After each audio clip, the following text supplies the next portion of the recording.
That's Joelle. Joelle. Oh, good evening. It does for any of them?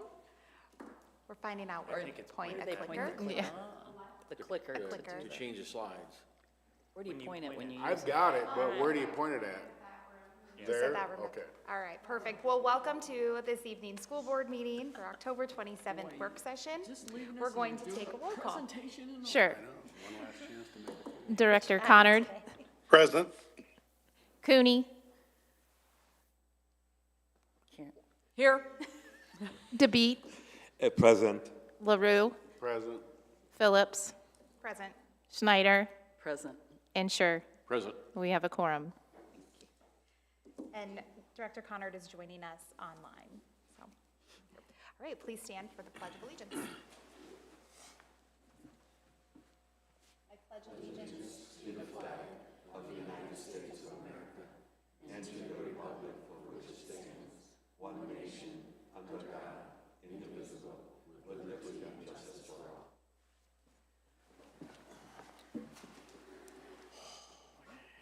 Thank you, and welcome to our visitors and any media representatives that we have. Our first agenda item for the work session is a presentation on the Muscatine Trap Shooting Club by Ken LaRue. That was fast.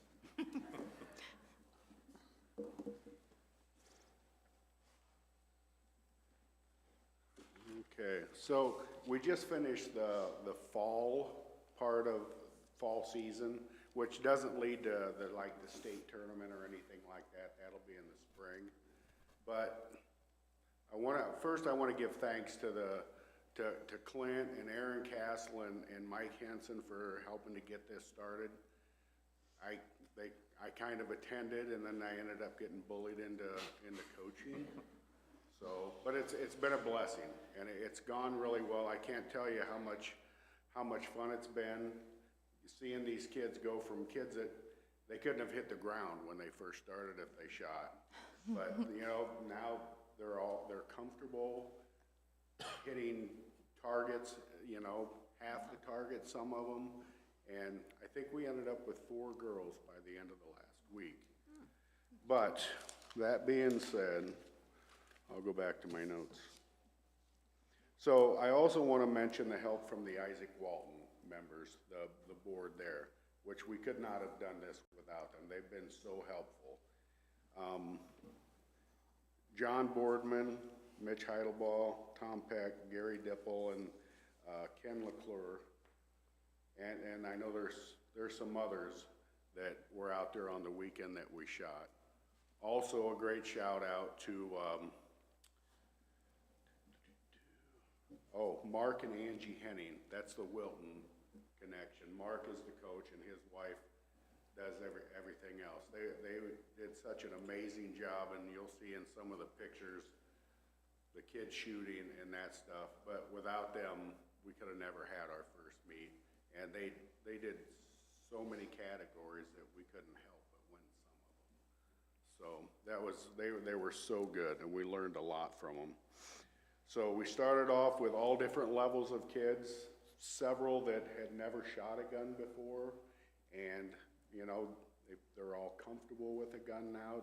Levels of kids that actually had shot before, and everybody just continued to improve.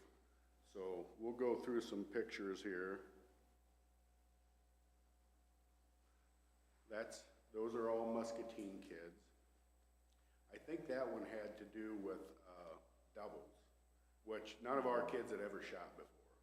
Doubles, that's when they throw 2 targets at the same time. And they, different age categories and different levels for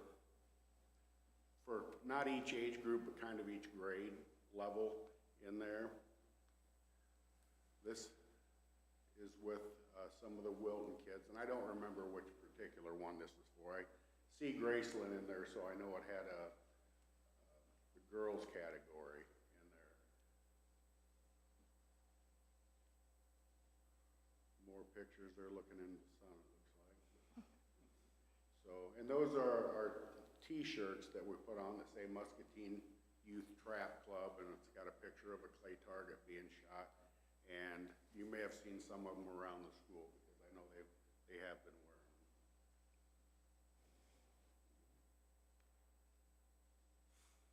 And that's some of our kids shooting. That would be from the 16-yard line.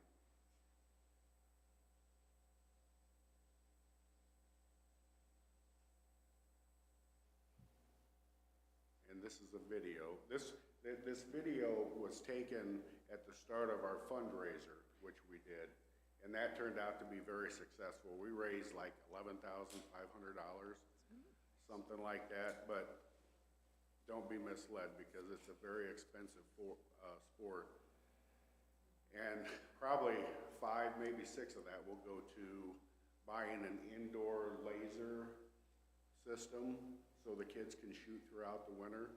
And you use your own guns. You stick a little laser in the end of it and sight it in for the birds that come out, little red dots that go across the screen. And it's pretty good. It's pretty realistic. Ken, So, yes, the video wasn't included. it wasn't. No, sorry. Do I have to sing or something? Yeah, you might. Okay. All right. Well, a couple more things that. Nope, you can hit play. It is on there? We'll try. Oh, I'm sorry. 3, 2, 1.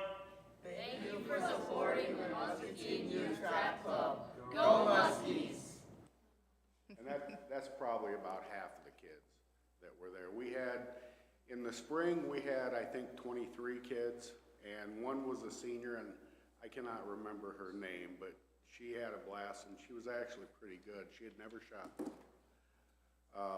But for the fall, I think we ended up with 26 or 7.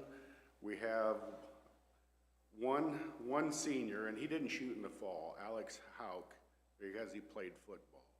So he won't be back in the spring, but I think there's one junior, 3 sophomores, maybe 10 freshmen, and the rest are 7th, 8th, 6th, 7th, or 8th grade. So we're very young, and they're doing very well.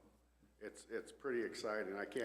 If I live that long, I can't wait to see the 7th and 8th graders when they get to high school and get down the road, right? I'm old, I'm like 65. That's only like 6 years. So, okay, and I did have, like, kids, you know, they were really excited about it. They're saying, hey, I have a friend that wants to shoot. What do they got to do? And so those people will try to include this winter, once we get that inside system all set up, and we'll try to, maybe after Thanksgiving or closer to Christmas, start doing that indoors and incorporate those kids that weren't part of the program in the fall. But that's what Wilton does. When they have new kids that have never shot, they wait till the fall, let them do some indoor shooting, and go from there.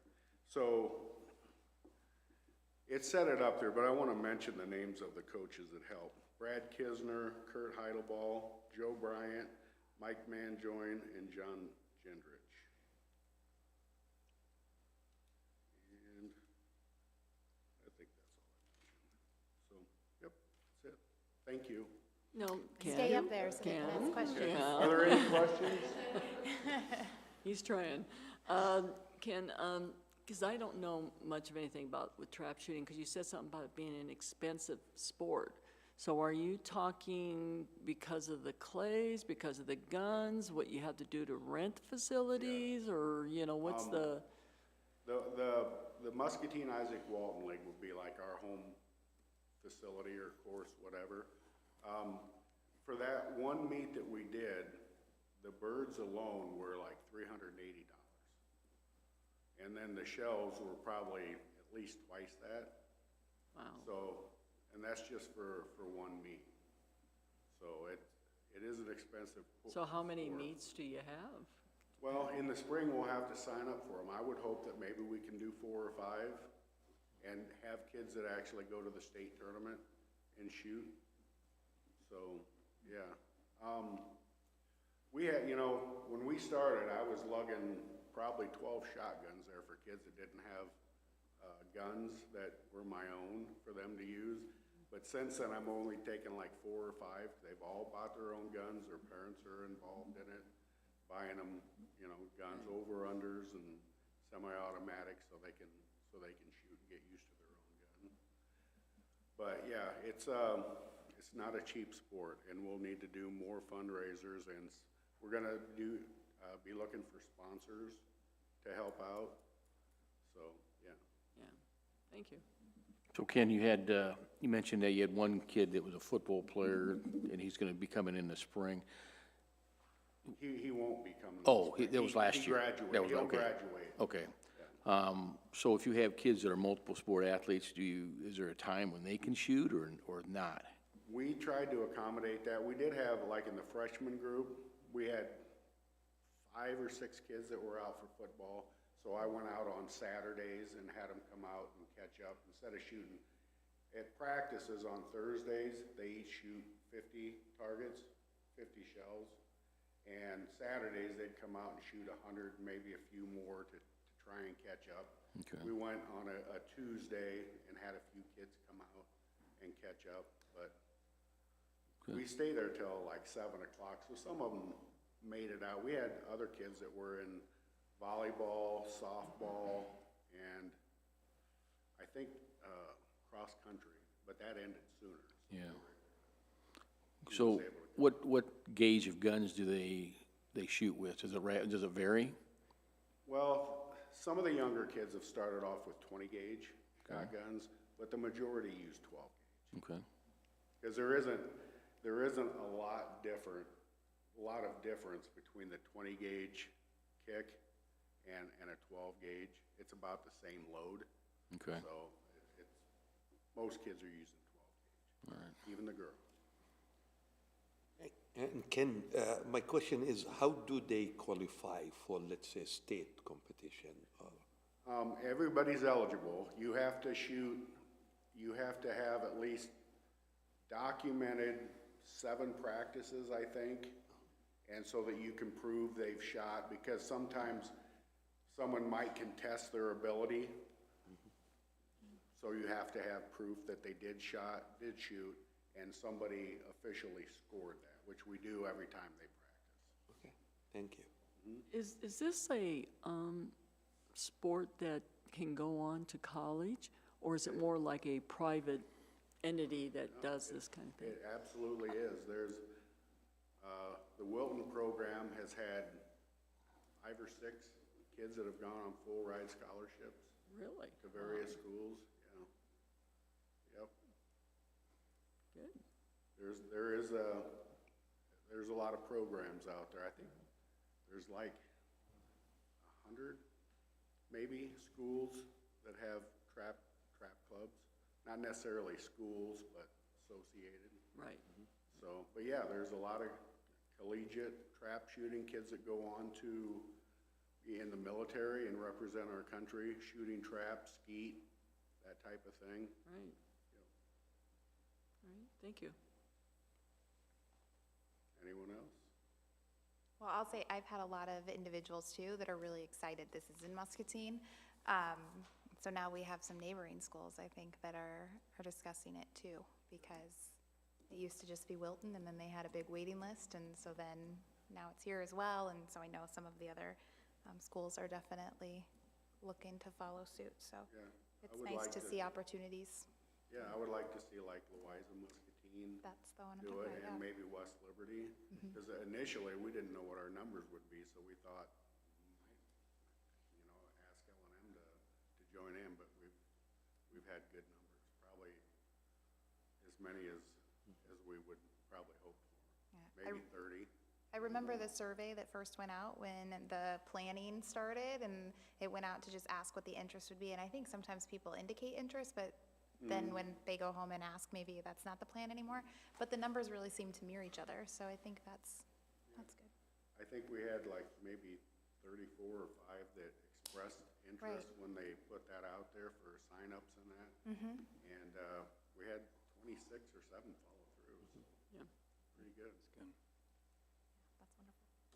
And Ken, I just want to say thank you for all your support in getting this program up and running. And just a reminder, for our board, one of the things we continue to focus on is getting kids involved in as many activities as possible. And so as we think about, these 25 to 27 students who are participating, there'll be a number of these kids who this is the only thing they do, right? And so keeping kids connected to school and as many clubs and opportunities as we can have for kids is really important. So, thanks for helping support that. And, my hope is, and you're right, you don't have to be an athlete to shoot trap, and it's a sport that you can do your whole life. It's very competitive, but my hope is to get kids interested in that so that they'll go on and they'll hunt and get into fishing, get into conservation, and all of those things that can follow. Ken, during those planning sessions too, I'll just say this part because I feel obligated to, but I think one of your first questions was, what do our policies say about this? And I want to make sure we structure the program too, that we're following those rules on how kids are packing their bags for trap practice before they come to school, so that we follow all of those policies. Nobody's bringing anything onto property, and Right. that how are we transporting things and stuff. So I know that the safety and the policies were at the forefront of all the conversation. So I think that that's just important to mention. Right, yeah, and we start at 4 o'clock for the most part, Yep. so kids have time to go and grab whatever they need to participate, so, yep, So, good job. thank you. Thank you. Thanks, Ken. Move into the superintendent update. All right. A few things to update on tonight. First of all, today I spent the majority of the day with Tom Anderson in Cedar Rapids at a budget workshop that ISFIS puts together to help start building the budget for next year. And certainly, as we talked at last month, our certified enrollment is a big piece of that. And so I think when I shared last month, or earlier this month, we were down about 93 students. We've actually tightened that up. It's down about 75. So that's about the smallest of a decrease that it's been in about 4 or 5 years. Again, that's positive, but we're still declining, right? And again, just the impact, and I'll talk a little bit more about that, but it's been interesting over the past week in talking with other superintendents from around the state.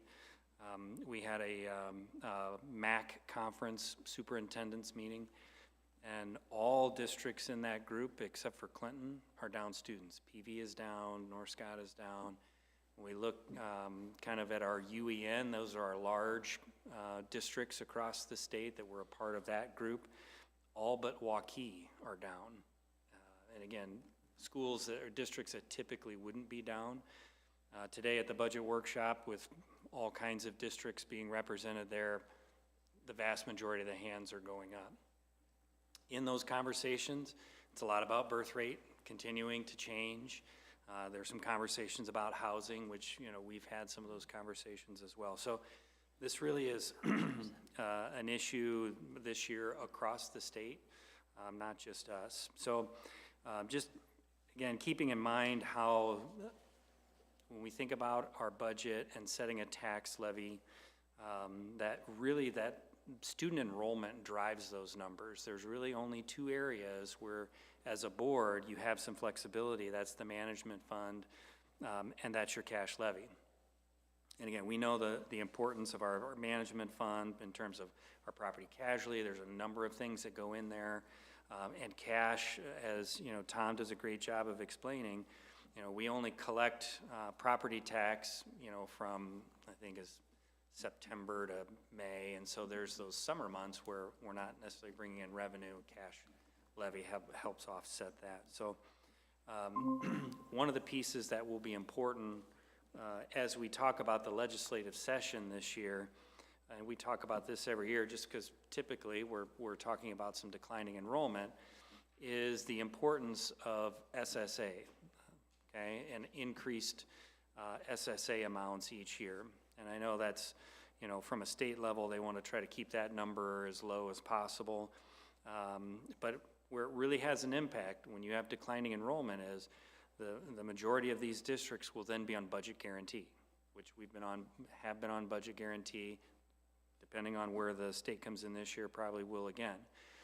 And so where this really becomes important is that budget guarantee is all property tax. And so if the state sets SSA high enough, that will eliminate the budget guarantee for a number of districts. So for instance, what we, based on some preliminary numbers this morning, I confirmed this with Tom, if the state set SSA at 2.8%, we wouldn't be on budget guarantee. Now, will we get 2.8? I don't know. We've heard that the Senate may come in at 0. Don't know where the House is or where the governor will be at. But really from a budget model, what we based on today was 2%, and we may or may not get that, right? So again, when we talk with legislators, by increasing that SSA, it really helps lower property tax, right? And so as a way to offset that. So, and again, when you have declining enrollment across the state, which we're seeing, what happens is they're budgeting for this many students, and not that many students are coming back the next year. So they're not spending quite as much as what they had budgeted for, right? So again, we'll continue to have those conversations as we move forward, but it really kind of fit some of the conversations today, and I want to make sure I shared that with you. Also, another legislative topic for this session that that really started at this last one is property tax reform. There was a bill last year that did not get passed. We know that that'll be a big topic for this session. And really that affects school districts, but it affects cities and counties and municipalities as well. Probably more so than school districts, because as we just talked about, you really only have the flexibility in 2 funding areas, right? Which is different from some of our city and counties as well.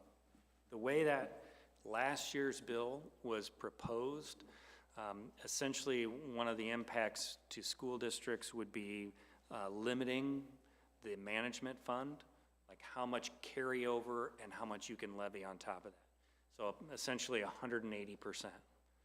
To give you a perspective, so that's, if you take the carryover from the previous year, multiply that by 180%, that's the max that you could levy, okay? We are currently at 69% of that. So we're a ways from being there for any kind of cap like that. But there are a number of districts, just again, as you look at some of our larger districts around the state and smaller districts too, that can range from 40% to 400%. Right?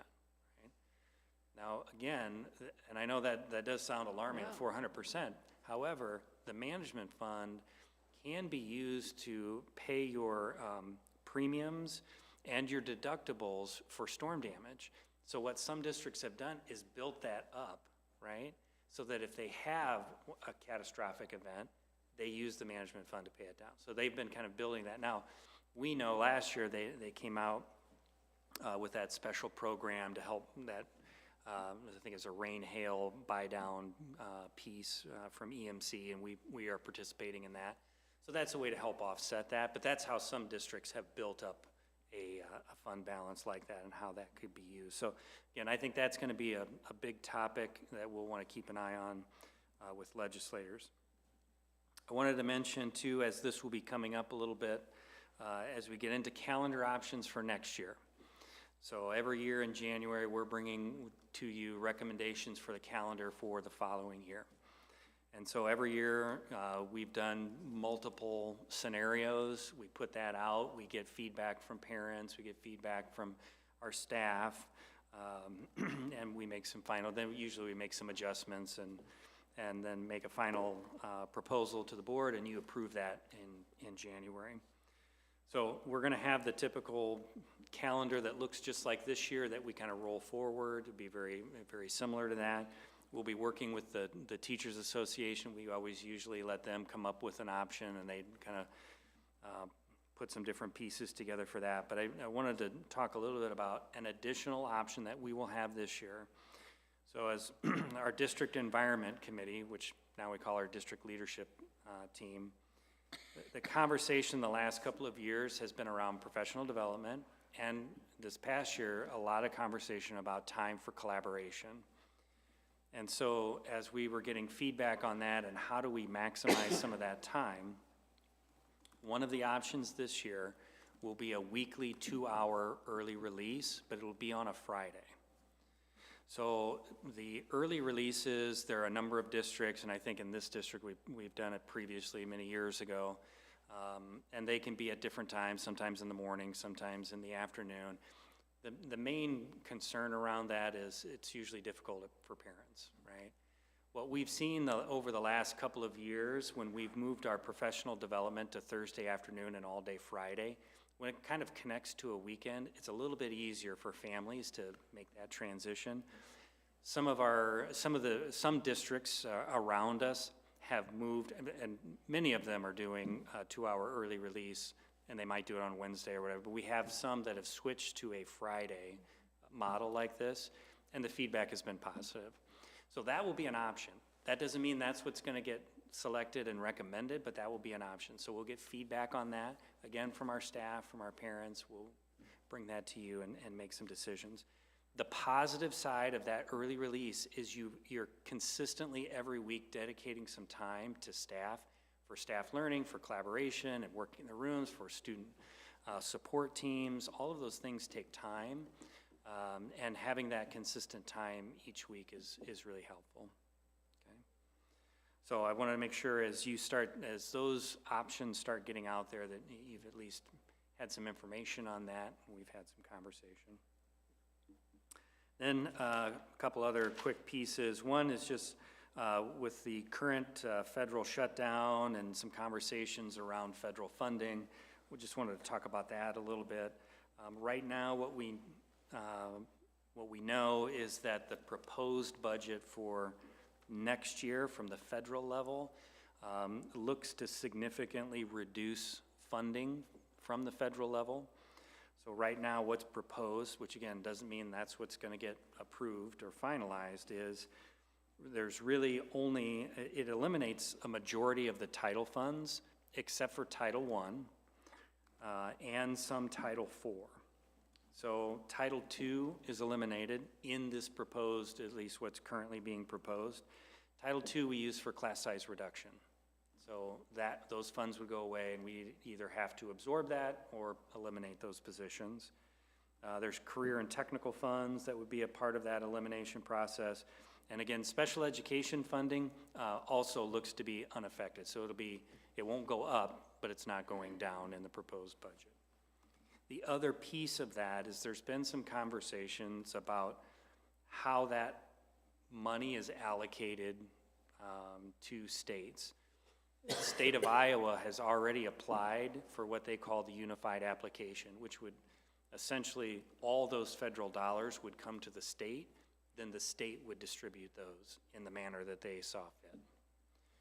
And again, in many ways it probably is similar, but it's also an unknown. So they've applied for that. We'll see what happens with that, and we'll also see what happens with this funding moving forward. Another area, just from a community standpoint, we know based on the shutdown, there's a potential that SNAP benefits will end. And so I know as we have been involved in the local food pantry process and just making sure our community has the resources they need. There are current conversations, and if that happens, how would we continue to provide support to the community? I don't have any answers or solutions to you, just wanted to make sure that you knew we're continuing to have those conversations. And then the last piece, a quick update, just because occasionally we do talk about AI, and we've talked about bringing some things here. Joelle will be bringing a committee together that'll have some administrative staff, some teacher staff. There's been some state guidance that's been shared, and so it's really kind of getting a group together to look at the guidance, look at what professional development we need, any changes to any of our practices and procedures, and then again, support for staff. Anything that committee does, we'll be sure to bring and share with the board, but I want to make sure you are aware that we're getting that group together. So I think that's it. Questions for me?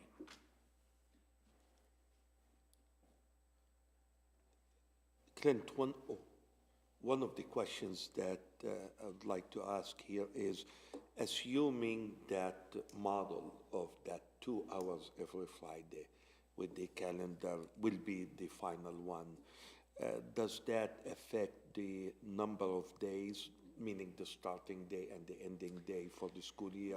Yeah, Or so is it it gonna doesn't be- change the start and end of the school year, but what we've had to do then is we take out some of those, the Thursday and the Fridays, and then that's just spread out. So it's just moving the hours around a little bit differently. So it will be equivalent? Now, it does tighten up our, we always have some extra days that we build into the calendar if we have snow days or things like that. And we do at times have snow days, so don't let that rumor that I would never call snow days, that we do have some of those. So there's just there's fewer of those hours built into this calendar in order to accommodate that. Okay, thank you. So with both those, are those Fridays, are they looking at, you mainly looking at early outs or Early late starts? outs, yeah, Early so it'd outs. be like a 1 or 1:30 dismissal.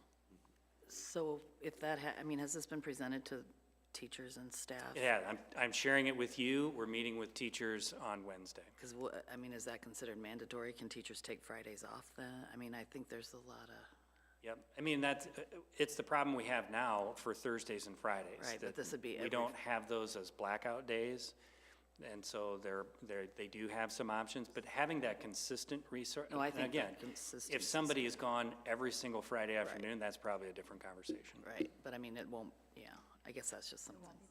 So are they gonna look at also, the students that are in activities, what happens to them during that 2-hour point?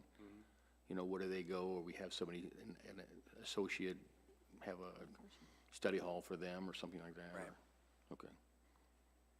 Yep, they'll have to, and again, I know that's probably a larger community conversation as well, but at least I wanted to get some of that information out there, so when we put it out on a survey, you're not like, hey, where did this come from?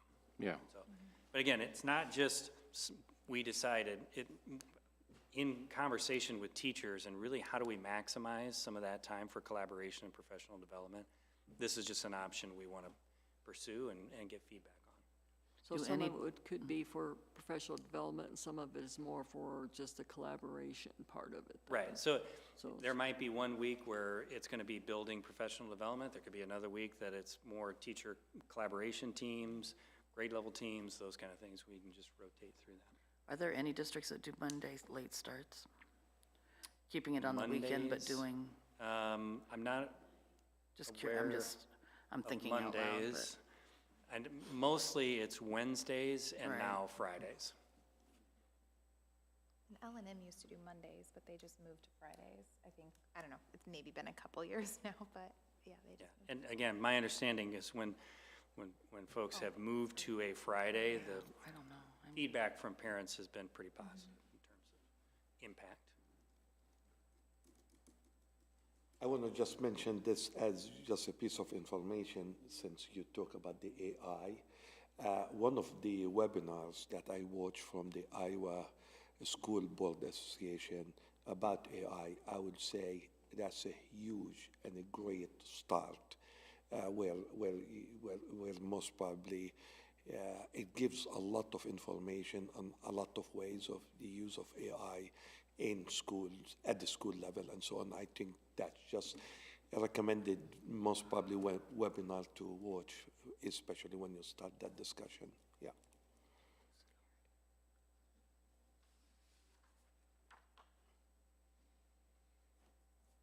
All right. We'll move into the discussion items. First one being the Iowa School Board legislative priorities. And we do have those attached as well. And attached to your agenda today was their kind of list of priorities. And again, a little bit differently this year than what we've done in the past. Usually they ask us to kind of identify some priorities and then approve them as a board. And this year they're just really asking us to have some discussion around it, so that, you know, Karen, right now, you're going to be the delegate that just, we've had. Yeah, I might need an to know opportunity what I'm talking look through about that. while I'm there. And again, I would say, at least from my perspective, some of the areas we've talked about in the past would still be at least for me, would be those priorities: preschool funding, SSA, as we talked about earlier, mental health and school safety has been one we've talked about consistently. And I think also that some conversation around local accountability, right? And local control. And the more, because again, you are elected by the community to prioritize the needs of the community. And we want to make sure as the state is passing legislation that they're keeping those pieces in mind.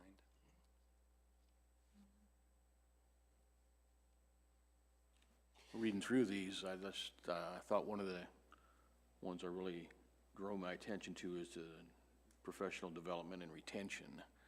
You know, I know we have in the past have some, 2-3 years and they go back home or whatever. We can figure out ways to retain our teachers and to get more seasoned teachers. That'd be great. And I would also say as we've tracked retention over the last several years, ours is actually very low. We feel it a lot like last year when we had retirees, right? And every year you're going to have some of those newer teachers turn over. Again, there's a lot of reasons for that. Sometimes it's closer to home. Sometimes they got married and spouse has a job somewhere else. So there's several factors in that. I would say we've been able to manage that pretty well over the last couple of years, but it's always an area of continued focus for sure.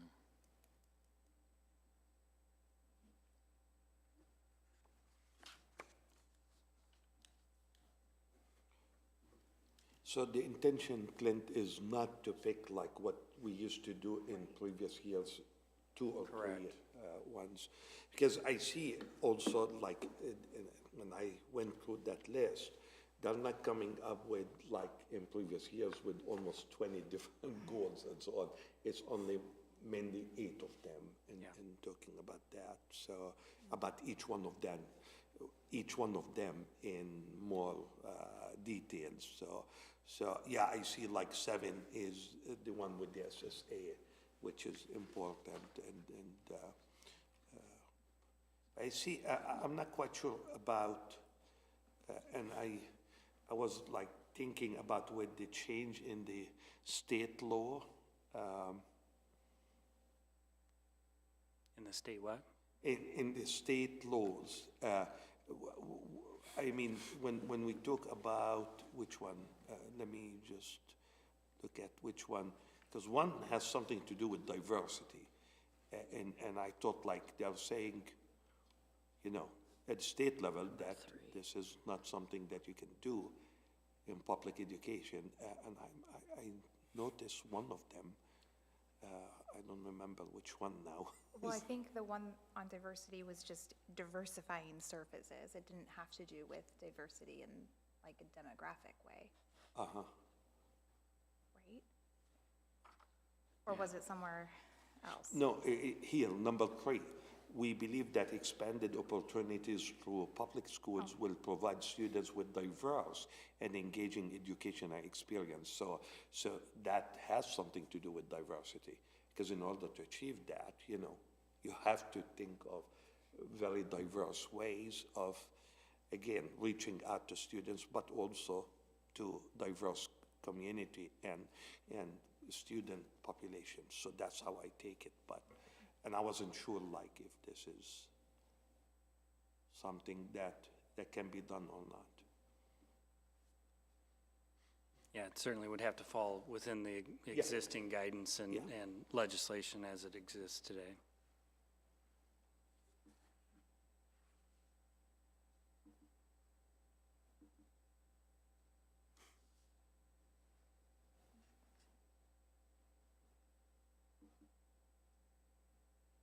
Is there anything we need to do to follow up on this, or is a conversation at the table enough? I think Do we the way I read what we were asked to do was just to have this conversation and make sure, certainly Karen's here listening to all this Oh, I'm listening. good discussion.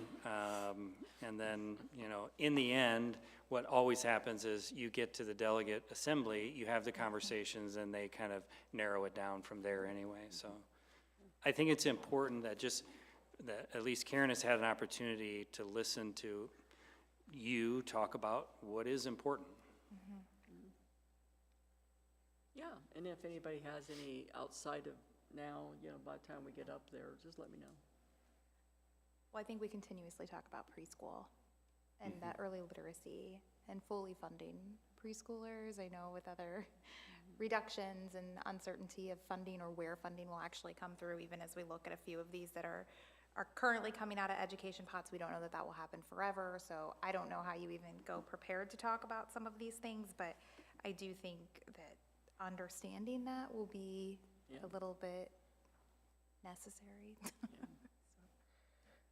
And that came up last year at that meeting a lot. There were people that had spoke about that, and I don't know that anything has changed. So I could see that being a mic topic.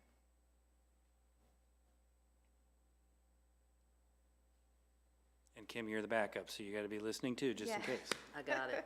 We're good to go. Yeah, I was gonna say, Kim's supposed to be my backup. For me as John, and I'm not talking about, but as part of the board here, item 6 is extremely important, which we believe schools must be open and welcoming to all students and fully accountable and transparent to receive taxpayer dollars. This is, because that's, take us back to the idea of the voucher and how that money is taken from public education and given to private schools. And if that's the case, how private schools must also follow the same rules that we have to follow as public schools or public education organization, from being accountable to accepting everyone regardless, so we cannot pick and choose. So this particular item is talking about that. And I think that will be, for me, John, that will be extremely important one. And I would say the way I read what they're saying here, and we've talked about this before too, that, based on that law, the funds follow the student. Well, when the funds are here with us, our students in public schools, there's rules attached to those funds. And so when the funds go with the student, those rules should accompany those dollars that are following the student. And that isn't necessarily how the law was passed. And so it's just advocating that there should be transparency and accountability for how those dollars are spent, just like we have that here in public school districts. And that's why, I think like for public school board member, for us, this should be a very important point. Yeah, I totally agree with you, Clint, is that, it's accountability should be there, yeah.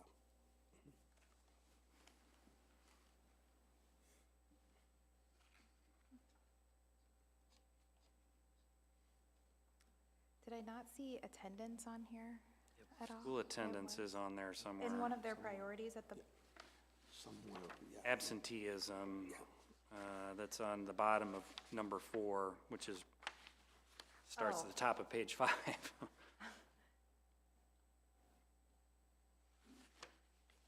okay. Oh, that's why. That is a poorly placed absenteeism word. Okay. That was the other hot topic last year too. And again, I don't see that being off of the. Yeah.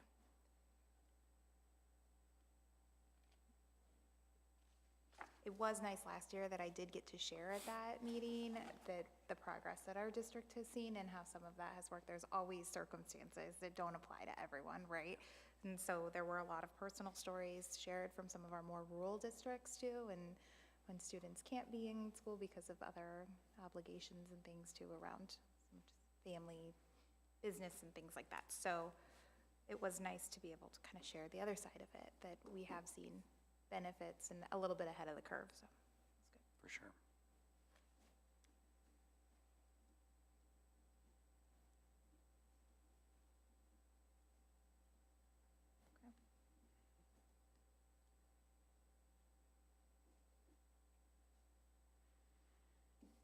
All right, we'll We'll move on to the second reading of policies.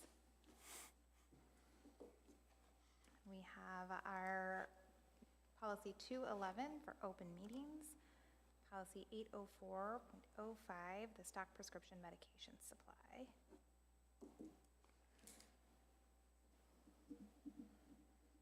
there any more conversation around those?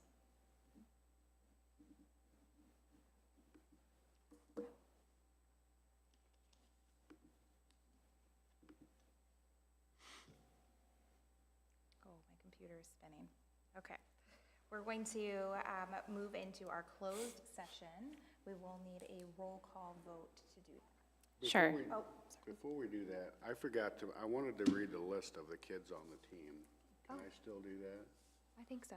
Is that out of order? Okay. Well, yes, but So, Joseph Wimmer, Raina Hall, Nathan Skaden, Michael Peterson, Preston Schroeder, Carson Schroeder, Connor Rydell, Kyler Owens, Quinn Murray, Jamison McClary, Owen Limburg, Ruel Lang, Gunnar Hausman, Brantley Heidelball, Gracelyn Gruden, Gavin Green, Alec Gonzalez, Lexi Gerals, Hank Elam, Cohen Delp, Charlie Delp, Colin Cox, Nicholas Carango, Bobby Bryant, Connor Brockhouse, and Silas Bars.